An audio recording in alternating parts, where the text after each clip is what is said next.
বৰপেটাত উপস্থিত কেন্দ্ৰীয় মন্ত্ৰী সৰ্বানন্দ সোণোৱাল প্ৰথম পৰ্যায়ৰ নিৰ্বাচন খুবেই ভাল হৈছে আৰু দ্বিতীয় পৰ্যায়টো ভাল হ'ব। বৰ্তমান একবিংশ শতিকা বিজ্ঞান প্ৰযুক্তি আৰু প্ৰতিযোগিতাৰ যুগ। ভাৰতবৰ্ষ এতিয়া শ্ৰেষ্ঠ স্থানত থাকিব বিচাৰে। ইতিমধ্যে প্ৰধানমন্ত্ৰী নৰেন্দ্ৰ মোদীৰ নেতৃত্বত যোৱা 10 বছৰে দক্ষতাৰে নেতৃত্ব দিছে। কংগ্ৰেছৰ দুৰ্নীতি ভ্ৰষ্টাচাৰৰ বাবে ভাৰতবৰ্ষৰ শাসনৰ ব্যৱস্থা দুৰ্বল হৈছে।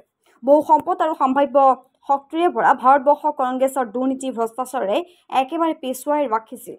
সমমৰ্যাদা সমঅধিকাৰ সমবিকাশেৰে নৰেন্দ্ৰ মোদীয়ে কাম কৰাৰ বাবে আজি ভাৰতবৰ্ষৰ বিশ্বৰ ভিতৰতে পঞ্চম সৰ্ববৃহৎ অৰ্থনীতি হিচাপে নিজৰ পৰিচয় দাঙি ধৰিবলৈ সক্ষম হৈছে।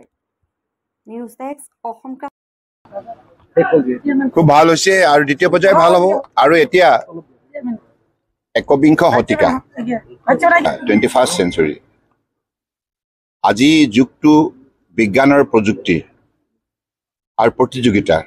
গতিকে প্ৰতিযোগিতাৰ পৃথিৱীত ভাৰতবৰ্ষই এতিয়া শ্ৰেষ্ঠ ৰাষ্ট্ৰ হিচাপে প্ৰথম স্থানত থাকিব বিচাৰে আৰু মাননীয় প্ৰধানমন্ত্ৰী নৰেন্দ্ৰ মোদী ডাঙৰীয়াই যোৱা 10 বছৰে তেনে দৃষ্টিভংগীৰে তেনে লক্ষ্যৰে ভাৰতবৰ্ষৰ জনগণক 140 কোটি 84 লাখ পৃথিৱীৰ আটাইতকৈ জনবহুল ৰাষ্ট্ৰখনক দক্ষতাৰে নেতৃত্ব দিছে, যাৰ ফলত আজি ভাৰতবৰ্ষ শক্তিশালী হৈছে।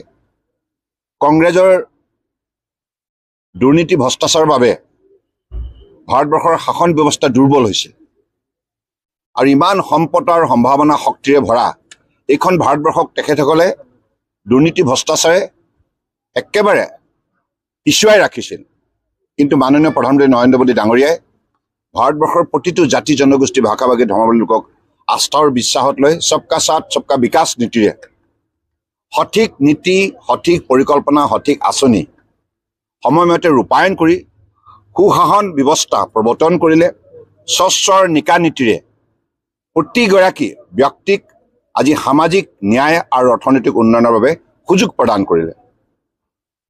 সমমৰ্যাদা সম অধিকাৰ সমবিকাশ এই দৃষ্টিভংগীৰে কাম কৰাৰ বাবে আজি ভাৰতবৰ্ষ বিশ্বৰ পঞ্চম সৰ্ববৃহৎ অৰ্থনীতি হিচাপে নিজৰ পৰিচয় দাঙি ধৰিবলৈ সক্ষম হ'ল আৰু অহা 5 বছৰৰ ভিতৰত আমি তৃতীয় সৰ্ববৃহৎ অৰ্থনীতি হিচাপে নিজক প্ৰতিষ্ঠা কৰিবলৈ সক্ষম হ'ম। সেই লক্ষ্যৰে পঞ্চায়ত নিৰ্বাচনটো আমাৰ বাবে গুৰুত্বপূৰ্ণ।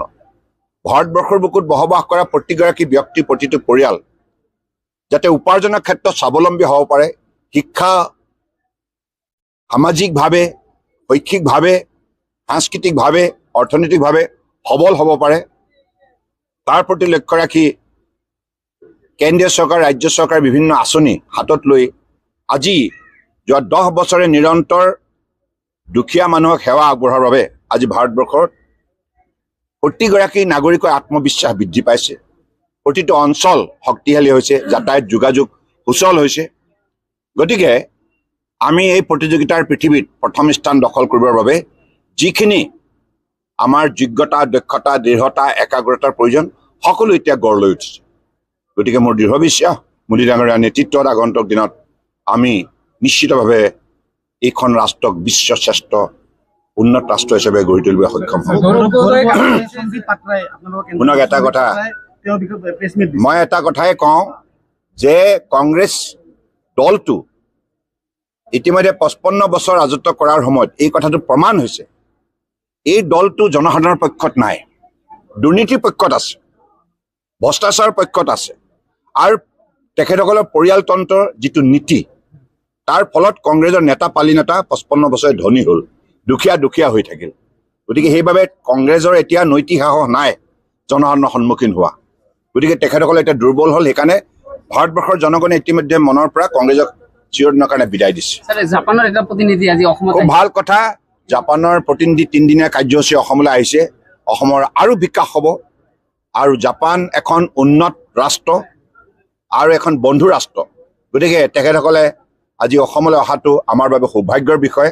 আমি তেখেতক স্বাগতম জনাইছোঁ আৰু নিশ্চিতভাৱে মাননীয় প্ৰধানমন্ত্ৰী নৰেন্দ্ৰ মোদী ডাঙৰীয়াৰ নেতৃত্বত আজি অসম তথা উত্তৰ পূৰ্বাঞ্চল যেনেধৰণে উন্নয়নৰ ক্ষেত্ৰত ক্ষিপ্ৰতাৰে আগুৱাই যাবলৈ সক্ষম হৈছে, সকলো সা সুবিধা লাভ কৰিছে আৰু বৰ্তমান অসমৰ মুখ্যমন্ত্ৰী ডক্টৰ হিমন্ত বিশ্ব শৰ্মা ডাঙৰীয়াৰ নেতৃত্বতো অসমত বহুত উন্নয়নমূলক কাম আজি নিশ্চিতভাৱে হৈছে, যাৰ ফলত আজি অসমৰ বৰাক ব্ৰহ্মপুত্ৰ পাহাৰ ভৈয়াম শক্তিশালী হৈছে।